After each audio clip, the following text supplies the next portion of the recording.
жомогун айтып берем. Жана нерсени үйрөнүп келдим. Бүгүн Торопойдун туулган күнү. Досторум, менин туулган күнүмө сөзсүз келгиле дейт Торопой.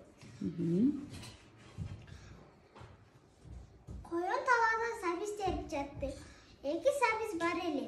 Ой, таттуу болсо керек. Бити жеп көрсөмбү деп ойлонот. Ой, эмне кылам? Баардыгын жеп салбадымбы дейт. Маймыл талаадан балыктан Талаадан эмне терет Асман? албы, банан берет. Кана улантабыз Асман.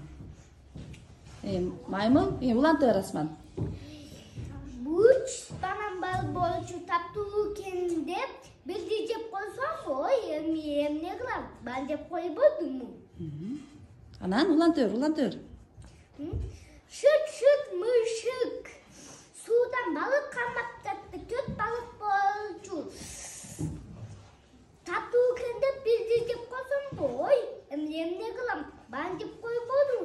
Эмне эч ким билбей жатат. Деп Торопой ыйлат.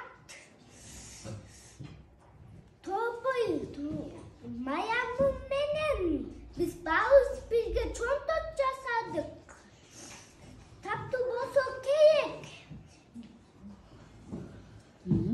Деп. Раяна. Таттуу болсо керек деп. Аны Торопой бир эле сурмуш болуп койду. Торопой бактан алма терип себетке салды.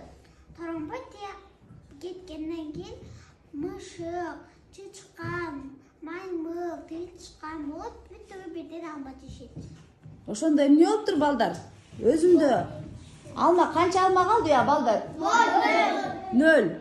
Өзүндө ошондо башкача айтканда өзүндө алма калдыбы же калган жокпу Асман? Калган жок. Эмне болду? 0. Калган жок, а? Жок. Демек 0 саны, 0 калды. Азаматсыңар балдар.